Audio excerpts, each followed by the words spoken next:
Paper and Glam readers. Welcome back to another book club. Tonight we are discussing Emily Giffen's The One and Only. So before we get started, we just wanted to do a little icebreaker, and that is going to be, what was your favorite moment from the week, or what are you looking forward to over the weekend?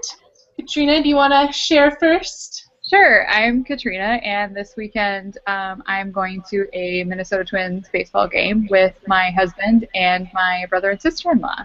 So I'm pretty excited for that. It's me, right? I'm Jaina, and my favorite thing was on Sunday I went with my friend out to dinner and to see Insurgent at the Dollar Theater, because as moms we are super far behind on those sorts of things. I'm Erica, and my middle child turns 7 tomorrow, and this is also my husband's last week of summer. He's a teacher, and so we're trying to squeeze in all sorts of fun stuff. We went to the Science Museum, and we've got a party planned for this weekend, so lots of fun stuff actually happening this week. So.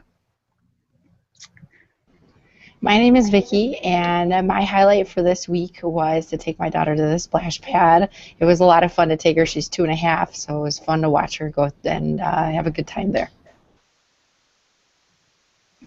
Hi, I'm Tabitha, and this week our church has been doing a family fun week. They call it Fam Jam, and it's been really fun. We've been able to take the girls to something for a couple of hours, and they've been enjoying it. And this is our first time doing it, and I was really happy to do it, and just to see that there was a way to do something as a family at church instead of just sending your kids and dropping them off. But they had fun activities, you know, 3-legged race and devotion time and crafts, really cool crafts, like make your own board game as a family.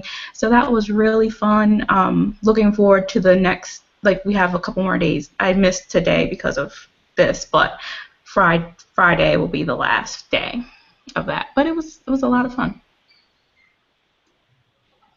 Hi, I'm Sarah. Highlight of my week this week is going to be going to my husband's family reunion this weekend. It's at a local campground. Well, everybody else is camping. I don't really camp, so we're just coming for the big potluck and family pictures and stuff. But super excited for it. His family is always super fun to hang out with. So that's my highlight. Very cool. Mine was definitely seeing Paper Towns with my girlfriends. It was pretty good. I think it could have been a little better, but solid 3 stars. So, yeah. Let's see. The first question is our normal kind of softball, get a feel for how the book was for everyone question. And that is, of course, how did you experience the book and how many stars? So since I went first last time, I'm going to go ahead and pass it over to Katrina. And would you tell us how you felt as you were reading through The One and Only and how many stars you would give us? Yeah. So I checked mine out via ebook from my local library, and like usual for me, and I would probably give it 4-ish stars for what it was. You have to know that it's like a chick lit summer read, but there are definitely some cringeworthy parts in it, which I'm sure we'll get to. But I really enjoyed reading it. It was really fun. It was really fast. It was really easy. And I like football, so that was an automatic, like, oh, sweet, like, this is going to be great. So it's probably my favorite book that we've read so far. I liked it. So I read it, I checked it out from the library, and I would say I'd give it like 3 stars. And, you know, it's an easy read, it was a good book, and it's, like Katrina said, it's a chick lit book, and so it's kind of what you expect. And, you know, I went through, and I didn't think there was any, like, really big surprises, except for maybe the Ryan James thing. I wasn't necessarily seeing that coming, but that's about it. I think I would probably give it about 3 stars. It was a really quick read for me. I wouldn't say that I necessarily I don't know, the characters were a little bit flat for me, and usually that makes it like kind of a hard book to read, but the writing was easy for me to read, and so I got through it really quickly. So yeah, I'd say about 3 stars for me. Okay, I'm giving this 2 stars because it was so cringe. I was just like the whole time. I was cringing the whole time. A very easy read, a total chick lit, very much on the beach, but even on the beach, like I would just be like, "Oh my God, I can't believe that this is happening." So I give it a 2 star. Okay, I give it a 3. You guys probably see my pattern. I 3 everything pretty much. But I got my book. I got it used from Amazon, and which I think I'll do more of that because it was a nice cheap deal to get it. But I felt like I don't know. Like there were definitely. I like that it was an easy read, like everyone said. I like the way she writes. I feel like she tells a story well. Um, there, of course, were concerns as I was getting through the book, and some of the same things that Vicky said about, a little bit of cringing. But I kind of liked that. I liked that it made me think about, okay, what am I doing about this? Is my opinion about the subject matter just because he's older, or is it because he was part of raising her? What part of it makes me go, please no sex scenes, please no sex scenes, like that? That's what I was thinking the whole time I was reading, But I would say a 3. Like I felt like she did a good job telling the story, and because it was an easy read to just get through, I didn't have a problem with it. I like to try to think about something that I'm not familiar with. So football, completely over my head. I know nothing about sports. So I like the fact that I was able to visit that world for a little bit, and definitely willing to talk about some of the other aspects in the book with if we're going to bring them up later.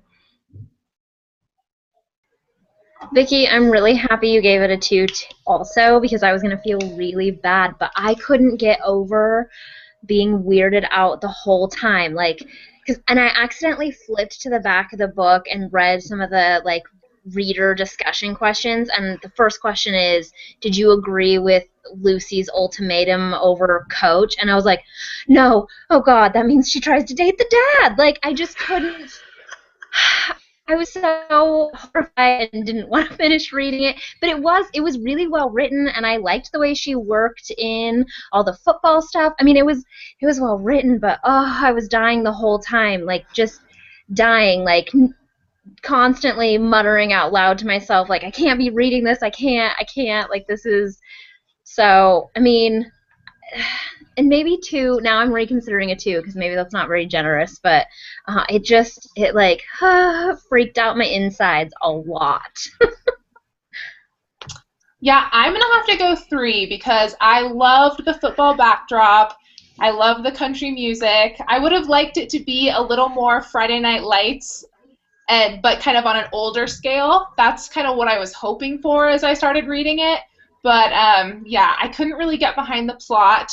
I love how Emily Giffin spins a story, though. I mean, she is just chick lit's finest, and I read all the comments on Goodreads. So if you guys are ever preparing for the book chat, we have a whole thread going on Goodreads, and it has spoilers, so you might not want to read it until you're done with the book. And I saw some people were like, don't put the spoilers in here, but we try to keep them off Facebook just because we have a Facebook group too, and we kind of talk about the book, but no spoilers. But Goodreads has some spoilers, so disclaimer.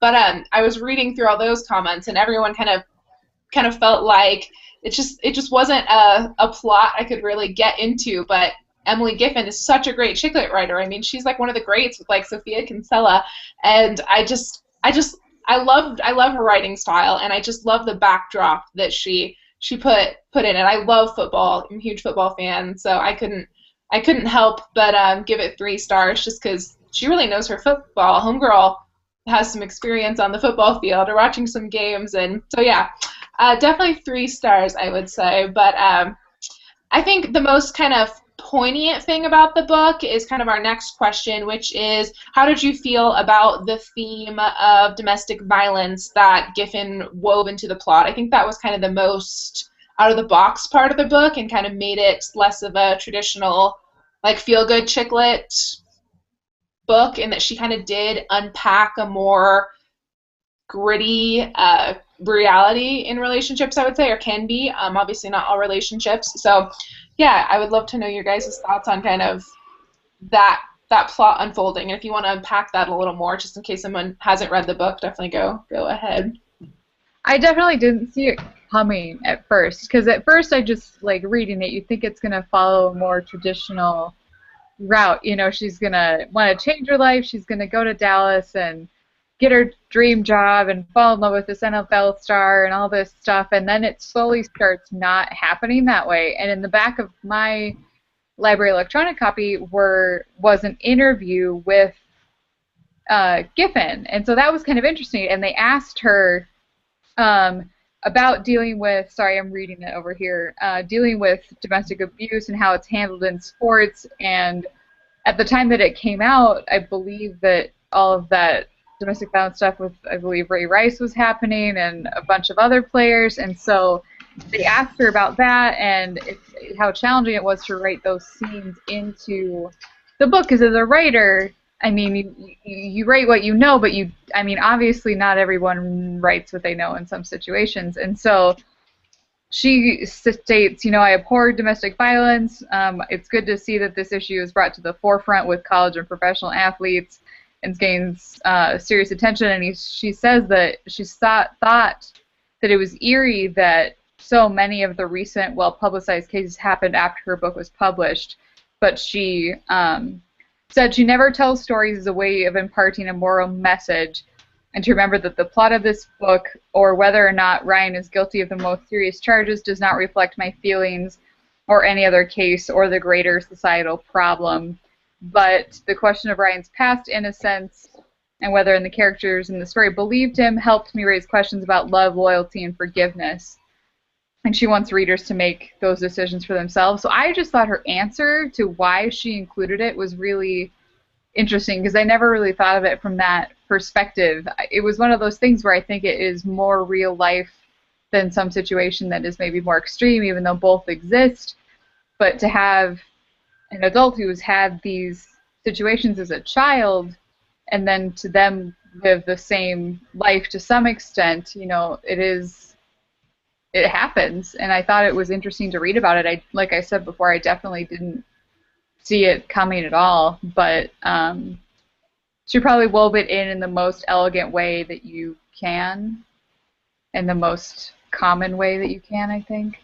So I thought it was an interesting part of the book, but like she says, she doesn't mean it to have a real moral implication. So I don't know. What do you guys think? Okay, so like Katrina, I didn't see it coming. At least that specific way. I kind of knew that Coach and, you know, Shay were gonna end up together. I felt like it was kind of heavily foreshadowed in just like a lot of different ways, even from like the beginning of the book, from chapter 1. But so I kind of felt like she needed to get rid of him, but I don't know if I felt like that was the way it had to be done, except for it could make the reader hate him, you know, to a degree to where you're like, okay, well, get rid of the football star because he's a jerk. I do like that she addresses a serious issue because, you know, I've done stuff with charities, you know, for domestic violence. I've had students that work at domestic violence shelters or have been victims, and so it is a real, you know, problem, and I like that she addresses it and brings it in. But I can see why she says it doesn't have necessarily like a moral implication. You know, it's kind of was a means to an end as far as to get Ryan out of Shay's life. Yeah, I definitely, that's not the direction that I thought I would take. I knew that something big had to happen because I knew she wasn't going to end up staying with him, and he kind of came across as too good to be true, so you knew that something was going to go wrong. But as we were talking, it reminds me of, I don't know if you guys have seen the Inside Amy Schumer. She did this Friday Night Lights spoof thing, and it was basically about football culture, and it was focused more on like the recent allegations of rape and stuff, but in with that domestic abuse, and it just reminded me of that, how like there's this, I guess, kind of culture of taking what you want and by whatever means, and so I think it does a good job of like bringing awareness to that, I guess, and I think she handled it really well, the way that she wrote it, and I mean, one of the things that I did like about it is a lot of times, they never, like, somebody will come and say, oh, this guy did this horrible thing to me, and I'm like, whatever, you're just bitter. But she didn't discount what his ex-wife said. She was like, I'm not going to not believe her because I don't like her, but I'm also not going to dump him when I don't know the truth. And I thought that was a really good way of handling the whole situation, and you don't see that a lot, and I was glad that she had that other side in there. I'll say because I'm a nurse, so my background, I've taken care of tons of people that have come into the ER that are just beaten to a pulp in the face by their significant other, and so I've seen some women that have truly gone through that, and a lot of the questions that we ask people are, do you feel safe at home? And a lot of times they don't, and they're afraid to say something. So in the book, I wasn't super shocked when he started exhibiting the big jealousy thing. That's like the biggest thing for people who are abusers and abusive, is they are so like jealous and they're so possessive. Like he was so intense when she was talking to Miller, her ex-boyfriend. He was like, what? He was at the bar and how could you do that? That was already right there, red flag.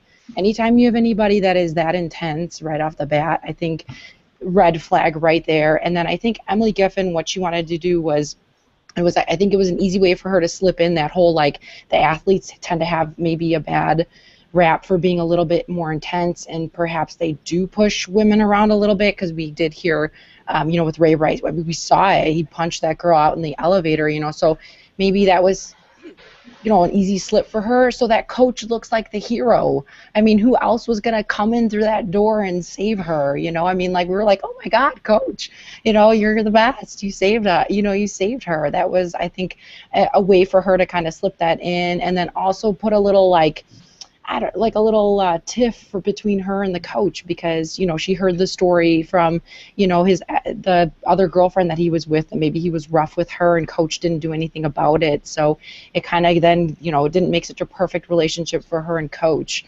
also, because they there was that issue too, like that he didn't really address it. So I kind of saw that happening just because he was so intense with her, and I was like, this is where he's going to turn into a bad guy.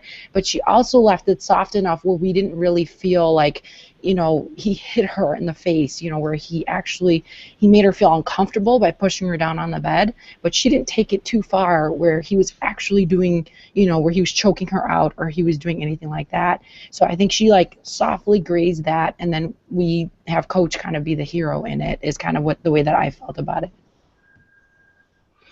Yeah, I felt like I definitely wasn't expecting that to come up. I knew something was going to come because Ryan was just so golden boy, like everything is great, and you're just like, oh, he's interested in Shay. So I was thinking, oh, it's going to be his family or something that's not going to approve of her, or thought it was going to go that direction. But when it went in that direction that it did, I was, I wasn't expecting that, which was definitely interesting for her to bring it up. And I think the way she did it was like the other ladies have said, I think she did it really well, the way she brought it up, not necessarily pointing fingers, but it was a part where, I kind of felt like because maybe she was without, I really felt like she kind of grew up without really any male protection.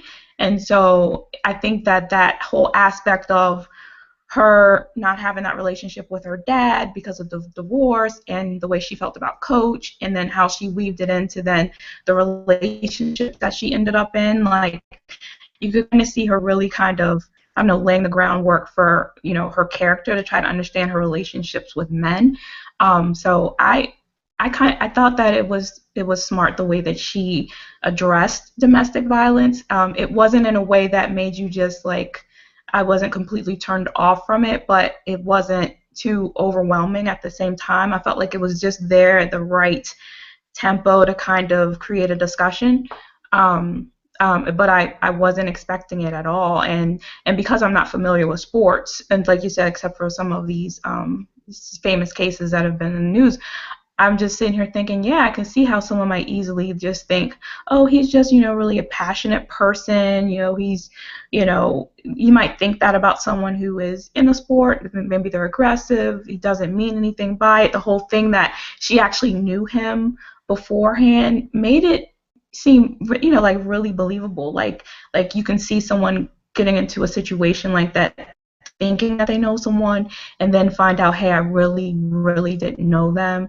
And but no, I felt like she handled it well. I felt like it made it actually something that you could talk about, and but it didn't like overwhelm the book. I didn't feel like it was too heavy, but it was there. Like it was definitely weaved in, and she thought it out, but it wasn't too heavy. I agree. I guess I kind of struggled going back and forth with whether I thought she took too light of a, you know, tone with what happened. I mean, I think it was dealt with. I debated whether I liked Coach being the hero. I guess I probably would have preferred seeing her stand up for herself a little bit more, or not that she didn't, because I think she was really good at standing her ground and standing up for herself and knowing to get out of the situation, and I really appreciated, you know, that part of the storyline for sure, that she, you know, that she was quick to, and it kind of showed like the, you know, it was shortened, but kind of like the whole arc of her, you know, minimizing and considering, you know, taking some of the blame, and like, you know, all of those classic things that keep women in really terrible abusive relationships.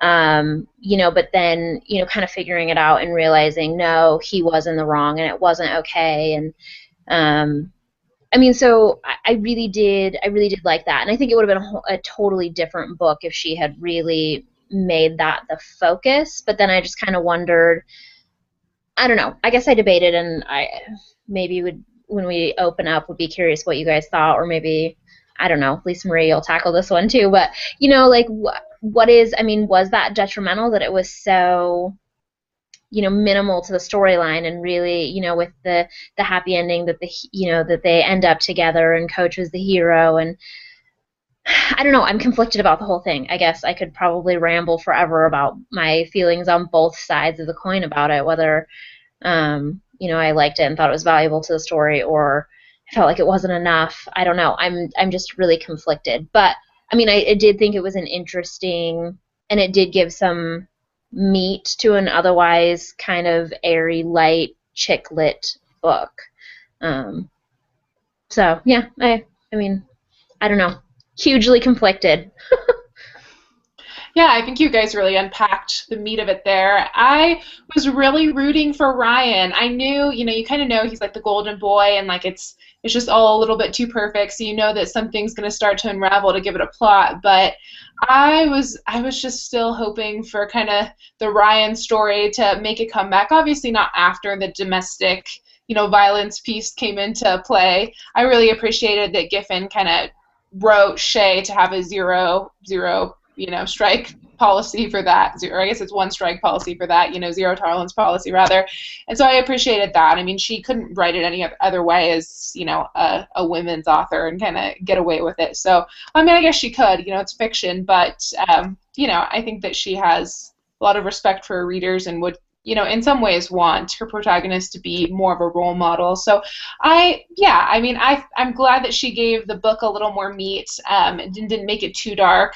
I just was really rooting for the Ryan storyline. I felt like the coach, and this is kind of feeding into our next question, which is how do you feel about the the relationship between Shay and Coach Carr? And for me, that I knew, of course, that was going to be how she unfolded it, because as Jana said, it was really well foreshadowed. But at the same time, I was like, oh no, no, no, it was just too cringe-worthy for me, so I couldn't quite get behind that storyline, and I felt like she could have kind of kept both dynamics, and I was hoping she would end up with Ryan, of course, before the domestic violence piece came in, because there were so many different things she could have gone, so many different directions she could have gone in with that storyline too.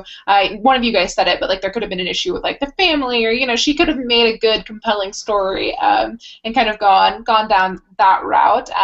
One of the comments on Goodreads was that it felt a little bit too much like a coming-of-age story, like it felt like a 20-something story or like an early 20s story more than like an early 30s story. And someone who's in their late 20s, I don't know, I kind of appreciated that, Shay was still kind of finding herself at like 34, and things happen kind of fast. Your whole life can kind of change in an instant, and I appreciated that was kind of woven into the book. So yeah, I wish that Shay was stronger. She was a stronger character in the book, and she was a little bit one-dimensional. So yeah, I wish that I think they could have made Ryan and Shay both a little bit more well-developed characters, because she absolutely crushed the character development on CCC, Coach Clive Carr. I mean, I loved him. He was hilarious. I mean, his little sayings, I just absolutely loved that. But I just was never really quite comfortable or behind the relationship between Coach and Shay. And it wasn't just really the age difference so much as, this is somebody who raised her, and then and this was echoed in the Goodreads comments too, but it's like it didn't help that there was like flashbacks to like when she was a little girl, at their house. So I kind of answered 2 in 1 there. But what did you guys think about the relationship between Coach Carr and Shay, and how that was kind of the love conquers all sort of finale? I mean, like you said, like you can obviously see it coming, and you cringe and you cringe and you cringe and you cringe, and then it just happens. I think for me there was definitely a point, and I don't remember where in the domestic violence scene it was. I think for me it was before most of it happened, like on the timeline, that I was just like accepted Shay for who she was, and this is how she felt, and that was what it was going to be, and if I cringed or not, that was how the book was going to go. And so the first question that Random House asked her in this like interview thing in the back of my book was the inspiration for the book, and she says it's all about complicated, unconventional relationships. Many of us have a rather narrow definition of romantic love and have a tendency to dismiss or feel uncomfortable with anything that falls outside of those parameters. In this story, I wanted to explore the idea of what happens when you fall in love with someone you shouldn't. Can love conquer all in the face of judgment and scrutiny for those outside of it? There's several inspirations for any story, but that was one of the first seeds. And I really thought that was interesting, because I wasn't going to read this part in the back of my book, and I was like, oh, it's book club, I should do it, do my homework. And I think that really just kind of like solidified how much I liked the book, because she meant for it to be cringeworthy. She knew that we were all going to sit there like, oh, I'm uncomfortable with this, and that's okay. Like, there's so many times that we read those books where she would go home with the Ryans of the world, and all of that stuff wouldn't happen, but that's not life. Like 95% of the time, that's not what your life is going to be. And so I really liked the fact that it was different, yet you still saw all of those emotional ties between the two that you would see if it was someone her same age or someone that hadn't raised her. And I think that part of it, even though it's like, oh, is it incest, but it's not, it just kind of, it's complex. And in that part, I really liked it. Like, the characters themselves might not have been that deep, but I think the relationships that she really wove in between all of them were complex, and that's what made me like the book so much, is because you really feel the relationship between Shay and Lucy, and like all of this stuff happening between them, and you feel Lucy's feelings, and you feel Shay's feelings, and you feel everybody, and I really liked that part of it. And so I was okay with the relationship because it was supposed to be weird, you know, and that's fine. And I came to that point when I was like, okay, and this lady at the gym that I work at was like, oh, what are you reading? We always talk about what I'm reading for book club, and I told her, and she's like, oh, what's it about? I'm like, it's about this girl that falls in love with her, like, almost dad. And the girl, like, looked at me like, really? I'm like, yeah, but it's good, I think. So I liked that it was unconventional, and I liked that the relationship was different. Yeah, I think that, like Katrina said, you cringe and you're like, ew, it's gross. He's old and a lot older than she is. But I think we all know it happens, and I think even instances like this happen. Somebody who's a close family friend for whatever reason. I don't know if it's necessarily always best friend's dad type thing, but and I think part of why we end up as readers maybe okay with it is like what Lisa Marie was saying, that she develops Coach Carr so well, and we see like a dynamic in his personality from just this flat like football coach who thinks football, football, football. So he has these like tiny little jokes, but he still loved his deceased wife, but he's able to build this relationship around football with Shay, and they really do build this relationship based on football. And there's a quote that because that's really what their relationship is based on, and it's just such a part of who they are. And there's a quote that says, it's a metaphor for life. If sports don't matter, then life doesn't matter. And I kind of feel like that kind of sums up their relationship, because their relationship, it's romantic, but I almost feel like their relationship has like a third party, and it's football, it's sports. And without that, they'll never connect to anybody else without that either. Does that make sense? So I think that's why we kind of end up okay with it, because we like him, and I think that's why it works. Yeah. For me, it was really early in the book, and I was reading it, and I was like, oh my gosh, she's going to end up with Coach, isn't she? And I was like, I don't think I like that trajectory for this book. That's not at all what and as it went on, I was kind of like Lisa Marie. I was kind of like, oh yay, Ryan, until the whole abuse stuff came up. I was like, that pretty much kills that relationship. And yeah, I really do not like the character of Shay, just for like the fact that she was kind of one-dimensional and so obsessed with football. And I get that. In high school, I was a football manager. I basically lived in the football locker room, which I don't even know if you can do these days anymore as a girl. But, I mean, I was in there every day after school, on the weekends, everything. I get, like, having that be a big part of your life. But at the same time, I had, like, 10,000 other interests, too. It wasn't, like, football, football, football. And I think one of the reasons that by the end of the book I was okay with her ending up with Coach was the fact that as his job, he is dedicated to football, and the fact that she is too, they just work well together.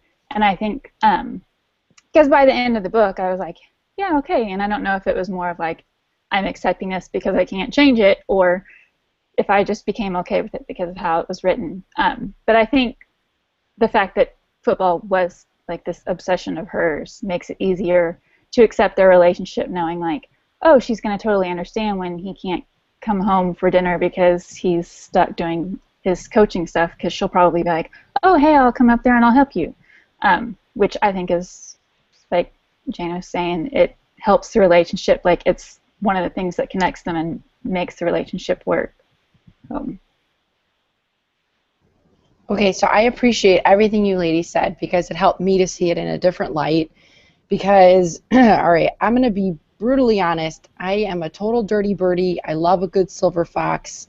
Totally appreciate it. But Coach is a widower. Coach is her best friend's dad, and he raised her, which I couldn't get that out of my head, because it was like, it was just, he did something for her, as like a little girl because she didn't have a dad. And so now, like, is she having that, like, I didn't have a daddy, so this is like it did feel very wrong, very incestual.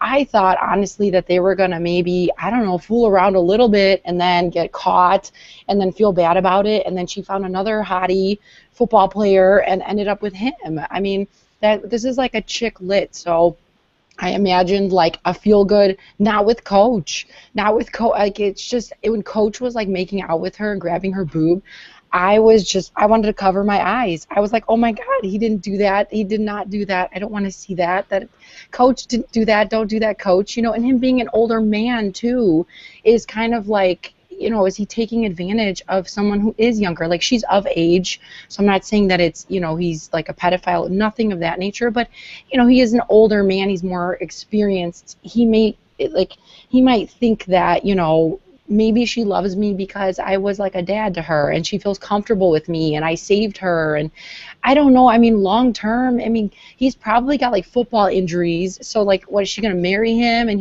she's gonna be like young and spry at 50 and Coach is gonna have a busted hip because of playing football, and like, what's their future gonna be like? You know, I didn't feel warm and fuzzy at the end. Like, yes, they're gonna have a great life together. I mean, they have football in common, and I think they could still have a relationship without being like physical with each other. You know, I think she could have found, you know, if she liked the older guys, fine, but I think she could have been like with a different older guy, not with Coach. You know, like, it was just, it felt very wrong to me. I couldn't accept it, and I still don't accept it.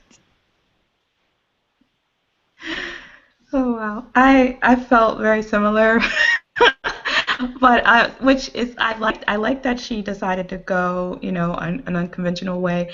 And as I'm reading, I'm just like, man, that's making me uncomfortable. I don't, and then, like, make me question, okay, is it the age thing? I'm not saying that you can't love someone in a different age, who's a different age than you are. So I was just like, so what is it? Is it the fact that, you know, she was playing at his house as a kid? And so I'm just thinking, in my mind, I feel like I have to know that he didn't see her as a woman until, you know, after his wife died. And that's the only thing in my mind that allows it to be okay, because otherwise it's really creepy. So that's why I said it's not the age thing. It's more about the, you know, I don't know, can you shut that off? That whole, like, okay, I raised you and I saw you as almost like a sister to my daughter, you know, so you were like a daughter in my house for all these years, and now that switch has been that switch is now switched on to, like, yeah, now I want you. Like, I don't know, it's hard for me to make that leap. I don't, you know, and I'm saying, like, I don't know if that's possible. I mean, she's 30, so it's not like she's 18. But that's what made the whole thing with Coach so weird. Like, and I was uncomfortable, but I liked him as a character, but like I said, I did not want them to be, I didn't want it to go too far. I kind of liked that she really admired him, and she just looked up to him, and he kind of was coaching her through her life, and she needed that. Like, I liked when they were in that zone. When it went over to the I physically want you zone, that's when I got very uncomfortable. But I kind of like that she did that, because it made the book different. I haven't had a book do that before, so I can appreciate that she was willing to do that, and it made me kind of shocked, because I kept going, your best friend's dad, who's hot for the best friend's dad? I don't know, but the fact that she just went there, I don't know, I respect the author for going there, even though I was uncomfortable, but I respect her for going there, because I think it makes for good conversation.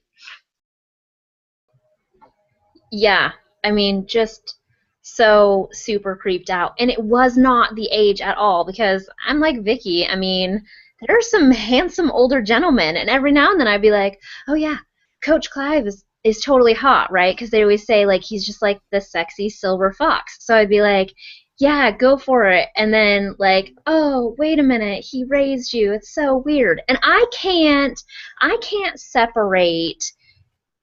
I mean, I know you can fall in love with people, like, in an instant, right? There's that tipping point. But I can't separate. I mean, how can you be, like, feeling up somebody's boob when you, like, put Band-Aids on their scraped knees when they were learning to ride a bike. It's weird. I don't know. It makes me super uncomfortable.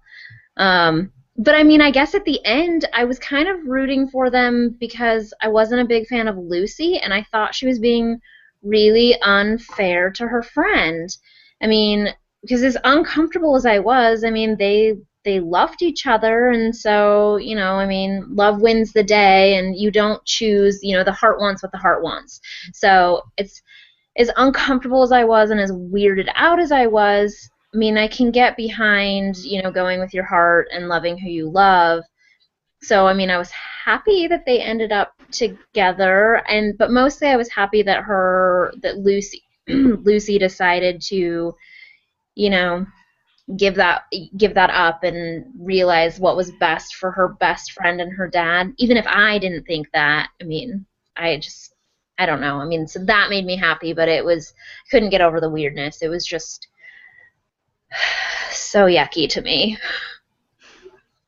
Hayden made a really good point in the comments, and she said, you know, they really didn't have much relational development beyond football. You know, that's really all they talked about. That, you know, is pretty much the main undercurrent of their relationship, and, you know, some hero worship from Shay. So I wonder, you know, how it would work when kind of real life set in, and of course the book didn't go that far, but I was kind of hoping, I think it was Caitlin who said this in the comments too, that I was actually kind of hoping, because I knew she was going to get together with Coach Carr, but I was hoping like real life would set in, and, you know, the season would end, and then, you know, kind of normal life things would set in, and they'd have more kind of on their plate than football.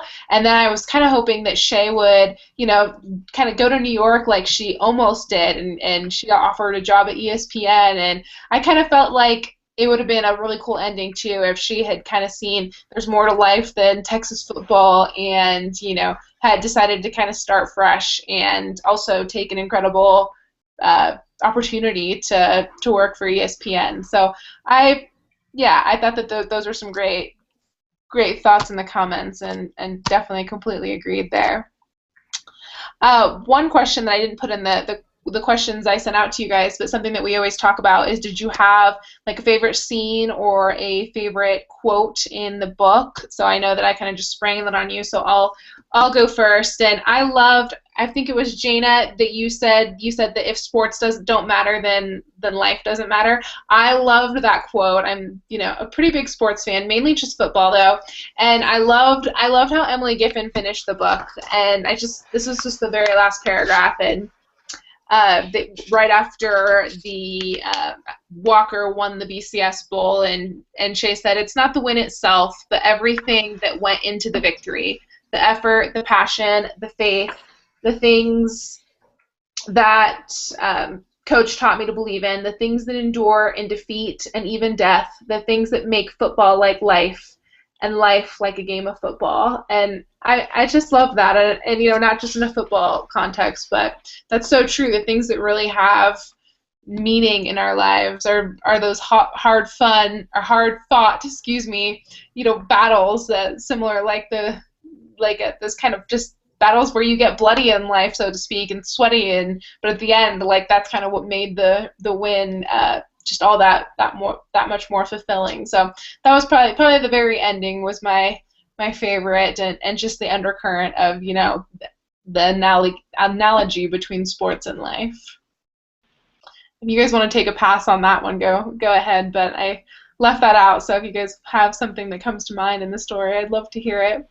I didn't really have one, but I liked that it made us uncomfortable. Like, that's one word that everybody's used, and that's one thing that people are not used to being and don't like being as uncomfortable. And I liked that it made us all uncomfortable, because I think it's important to feel that way.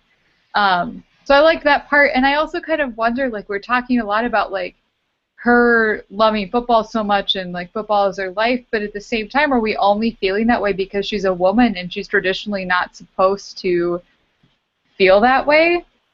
You know, it's just, I mean, I grew up obsessed with football. Like, I'm not gonna lie, like, I am still, like, it's, if I could just live football, I totally would. And I think that that's okay. Like, we were all saying, you know, we have a bunch of different interests and things like that, but I kind of liked that her character didn't. And I don't know if that's just because I am part of that character in my own life or what, but that part of it was interesting to me, and I think that also adds to the uncomfortableness. Is, you know, you don't find this like football savant statistics girl just everywhere, and I like that part. But I don't have a favorite scene or quote really that I can remember. I just liked being uncomfortable. So, you know, I'm not like a big football or chick lit fan, so I didn't pick a football quote because I don't know. I'm not like a football is life kind of person. I grew up in a super big sports family, and I think it just killed all love of any sports out of me because our entire life revolved around sports. My grandfather was athletic director at Pomona College. It just so I'm just sports gal. So the quote I found that right away, and it's toward the beginning of the book, and it was on page 50 in the big, like, the hard copy that Lisa has, and it says, "It occurred to me that few things tell the story of a woman's life like her closet. As we pieced together a whole chronology and biography, a composite of good days and bad, big occasions and quiet moments." Because I just think that, to me, that resonated, and it felt so true because I feel like, you know, for women, and not like that's probably more my passion. So I found the clothes quote and I grabbed it and I said, okay, I can go with this for the rest of the book. But I really liked that moment when they were going through her mom's clothes, and I don't know. I think that my closet definitely probably tells a lot about who I am. I think my favorite part of the book is when her dad and stepmom and stepsister and fiance or husband or whatever come to visit, and she has this quote. I was reminded of the odd fact that I actually liked Bronwyn more in person than I did in theory, and I just think that like that's so true. How like we get these ideas of like, oh, I don't like that person because, you know, she's my stepsister or whatever, but then like when you're around them, you're like, oh wait, I actually do think they're really funny, or they are, you know, nice, and I'm always trying to paint them as these evil people. And that just really spoke to me about how we judge people based on how we, I guess, think we're supposed to respond to them, and then, you know, actually figure out that, hey, I don't have to actually interact with that person. And I would have liked to have seen that developed more in the book, but there was already so much going on that there was no way that it could be added without making the book so much longer. But that was my favorite part. I will be totally honest that I didn't have a favorite part because, Katrina, I appreciate you saying that you like the uncomfortable thing, because I do too. I love that. Like, for some reason, when I think of uncomfortable, the first thing that comes to mind was when I read 50 Shades of Grey. And I read it while I was still in an office setting. Like, I worked a corporate job, and I was in an office, and a bunch of us ladies, like in the cubes, we all were reading it, and we were just like, like, this is so naughty. You know, we all had that kind of uncomfortable feeling then. And I was pregnant at the time, so I felt real dirty because I was like, oh my God, I shouldn't be reading this. You know, this is really, really dirty. So I like that kind of uncomfortable. Or I read Kira Cass has the selection book, and you know, I like those types of things where I'm like, oh, you know, you're rooting and you're feeling uncomfortable. But this was just weird. Like, the whole time I read it, every time I talked to somebody about it, it was so hard for me to tell someone, like, I swear this book is like, I'm not making this up, you know, or like trying to prove to them that, you know, it's a real story, like this is something, because everyone was like, what? She's falling in love with her coach? Like, everybody has that kind of crush at some point in time, I think, with a silver fox, you know, where you're like, you maybe fantasize about it or you do something, but no one actually, like, or maybe people act on it, I don't know, but like end up with that person. I just felt uncomfortable the whole time. So I didn't have like a favorite. I didn't love all, you know, honestly, any part of it. I'll be honest with that. I didn't have a favorite, like a quote. I just read it, and you know, I had it sitting around for a while, and then just pulled it back out when it was time to talk. But I would say that I liked the family aspect that they brought up in the book. Even though Coach wasn't always around for his daughter, and that the mom took care of everything, and now the mom is gone. But I still feel like they were still, the traditions that she set up for the family. They still wanted to honor them. And also just how this particular woman really touched everybody. Um, and I like that aspect, like that family, even with Lucy. Was it Lucy? What's her name? I don't remember. Was it Lucy? I don't remember. But the his daughter and her relationship with Shay, and how Shay kind of felt that family, like she felt drawn into them, also with football, but just like family, because I think she felt kind of isolated with just her mom. But I like that whole aspect of family, and I think that's what really makes it uncomfortable for me when I think about them doing the summer vacations together and at their summer home, and her feeling so close and connected to them. And that's why I'm like, okay, so she feels something for everyone, but now she's feeling something even more for Coach. And that's just when it started getting weird. So I just appreciated the whole family setup, like how she set up the whole family dynamic, and makes me kind of understand maybe a little more about Shay and where I don't know, I just feel like Shay was just like kind of broken. I don't know, I just felt like she was broken and she needed a coach. I mean, she didn't need to necessarily sleep with the coach, but she definitely needed a coach. So I don't know. I feel like there was definitely little parts in there, like when I think back about it, that I do like. And even though I'm not a sports fan, I did like the aspect that she loved football, and that she was like she's a young woman, but she was unique, but also still had the same kind of struggles that I think women can relate to, about, maybe not having your life all together, making crazy decisions with guys in your life. I mean, when you think about the different guys in her life, like when she's with Miller, why are you even just with him if you're not in love with him, and you wasted so much time, and then you end up with Ryan, and then that didn't work out, but you really feel so. I just feel like she was broken. Like I felt like she was broken. um but I don't know. I still think for what it was, I still enjoyed it. I still enjoyed it.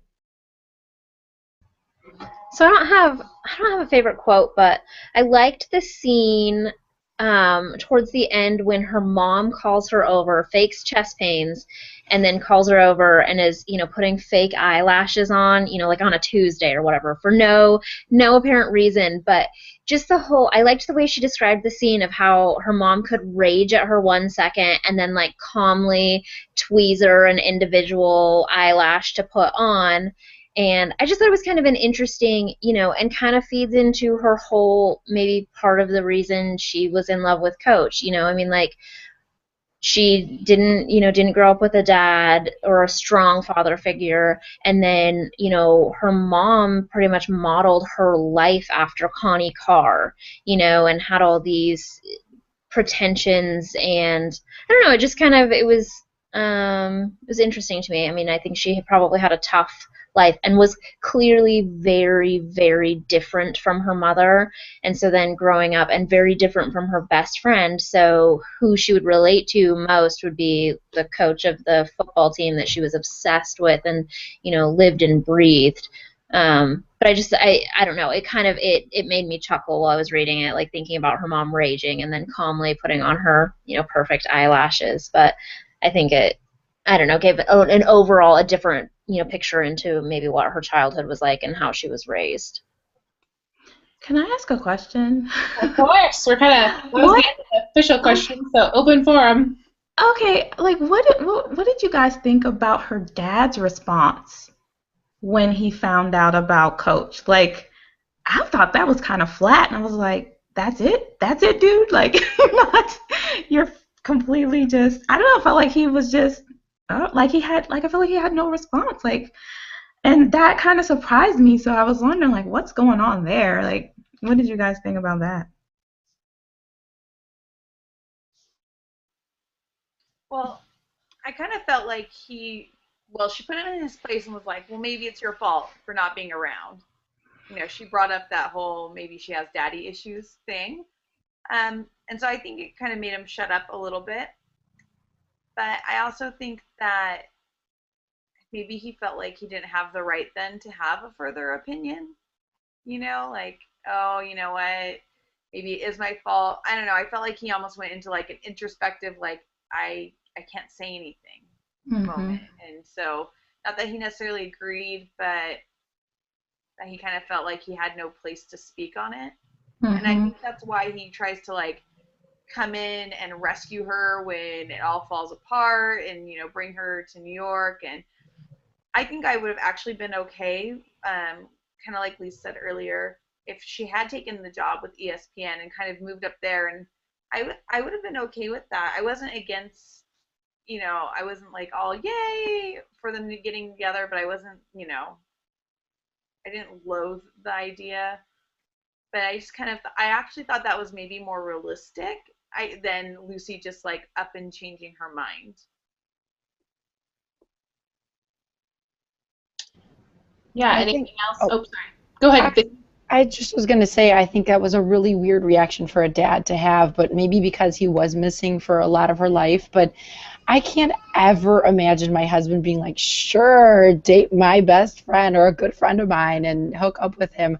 I just can't imagine, and I can't imagine, like, as a parent, like, you want to support your kids and anything that they do, absolutely, but I think you also want to guide them, and maybe, I don't know, maybe he could have shed some light on it and said, I appreciate you, loving him because he was a dad to you, but, can we kind of explore maybe, what's your future going to be like with him? How is that going to work out for you? And, you could potentially work for ESPN, which is really great. That's like, you should definitely focus on yourself. I think that's the biggest thing that, especially me having a daughter, I would tell her, you're the most important in life. Relationships, I hate to say that, but that could take like a second seat. You and your career, like you should be your focus. And I think maybe he should have said that to her. Yeah, I would agree. And Vicky, can I just say, I love your outfit. It's so on point with the book. Look at Vicky's outfit. Yeah, I just love that you're all dressed up. You're wearing a football outfit that matches the cover. So that is awesome. Extra points for wearing a costume to book club. One of the comments from Emmeline in the chat was that she just loved the scene where Ryan had completely just blown the Thanksgiving football game, right? He's the quarterback of the Cowboys. He totally blew the game. Shay hadn't called him the night before, and, he didn't get a good night's sleep, and we were kind of holding our breath for him to get really, like, angry and kind of make a scene, and he just handled it so graciously and so... I can't imagine. I would, like, if that happened to me, where you kind of had a terrible game on, national television where, like, most of America is watching, I would want to go home and, like, crawl under my bed. But he just was so gracious, and he just had some really redeeming moments. And another thing that Hayden said in the comments was, Ryan at the end of the book, he was seeing, a counselor, he was getting help. He kind of had that redeeming moment at the end of the book, and Shay really didn't. She didn't, think like you said, Vicky. I would have liked to see her focus more on, herself and her own personal development, because it's clear from the setup of the book that she really hadn't done that. She kind of was just coasting along in life, and, she stayed and worked for her university and, had just kind of been coasting for, 10, 12 years after college. And yeah, I would have liked to see more of her focusing on herself, and kind of having that redeeming kind of, I don't even know, like kind of the end of her odyssey a little bit, or not the end, but just, yeah, you guys are catching what I'm throwing. I just would have liked to see more character development and more character maturity, like we kind of saw with Ryan. So yeah, anything else on The One and Only? You guys did such a great and thorough job of unpacking this book, and it was a pretty beachy summer read. So thank you guys for doing your homework and spending an hour talking about The One and Only. Any further thoughts? I'm totally cool with awkward silence. I just have one question. Did she, because they don't really mention what she's going to do after. Yeah. And did that bother anyone? A lot, like a lot of it. Mhm. Oh yeah. Yeah, I was just sitting thinking, okay, well there he what does this mean? It didn't go into anything. It's just like, okay, this is it. Like, okay, what's supposed to happen? Like, because the situation's so odd, like how is everyone else going to respond to their relationship? How's the town going to respond to relationship? How's the team going to respond? Like, is this going to be everybody's like, oh, it's cool? I don't know. It just seems like that's just hard to think about. So I don't know. I would have liked a little something, just a little something about, yeah, and what's she gonna do? Because I think at the end she has no job, right? She still have no job, and a weird relationship with her mom and her dad, but everything's good because she's with the coach. So I don't know. It's just kind of like, huh? But I don't know. I did have a problem with that. I do think that, letting us know something. Maybe she plans on bringing her up again. I don't know. But it would be nice to know something.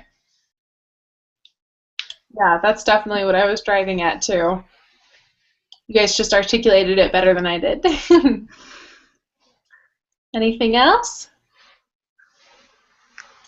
All right. Well, next month's book club read is Lane Moriarty's Big Little Lies, and this is essentially the story of three women who lead very different lives, and they kind of weave themselves together. So I've said it before, but Lane Moriarty is one of my favorite authors, so I'm excited to talk about that one next month. Of course, it's the last Thursday of the month, same time, same place. And we also have a bit of a change up in the book to movie list. So as you may know, we also have a non-official reading list, and because when I wrote it, it was beginning of January, and it was based on the release dates that were planned for 2015 when it was the beginning of January. We've seen a lot of movement in those release dates. Everything after June moved out, pretty significantly, either a month or almost a whole year. So there is a little bit of a change up for next month and for the remainder of the months if you're also reading along on the book to movie front. So next month's book to movie adaptation is I Am Malala, which is the story of a girl who was, she basically refused not to go to school, I think, as I understand it. I think her dad was a teacher, and so she was shot by the Taliban. And it's just her story, and it was the Goodreads #1 memoir in 2013, the year it came out, and it's just a really strong, powerful book, and I thought that, it's such a pro-education book, it would also just be perfect for kind of this back-to-school month. So it comes to theaters October 3rd. So this is what we're reading for the book-to-movie read, and if we have time at the end of next chat, we can talk about it as well. And then, yeah, the full list is linked below if you want to kind of see the rest of the changes. The only official read that changed is our December read. We were going to read Dan Brown's Inferno because it was supposed to be in theaters for Christmas, but it actually got moved all the way out till fall 2016. So I definitely would like to read that one. It's also going to be in theaters as a big Dan Brown fan. So the December read will be Miracle on 34th Street, so that will be our classic, our book to movie read, and our official read when we get to December. So that's really the kind of the biggest change there, and yeah, there's more details up on paperandglam.com, on the Paper and Glam Facebook book club page, which is all linked below, and then yeah, the bookshelf is updated on Goodreads. So definitely we have some exciting books on the agenda. It actually almost worked out better. I'm more excited about the movies that ended up getting pushed out that I could add to the list as opposed to some of the movies that got pushed to 2016. So I think it worked out, and it actually has some seasonal flair running through it too. So I appreciate that as well. Any questions or last goodbyes, book chatters? All right, well, that is a night. Thank you guys so much for joining us, and thank you, book chatters, for giving yet another Thursday night to book club. And we will reconvene next week for next month, not next week, for Big Little Lies. See you guys. Bye. Bye.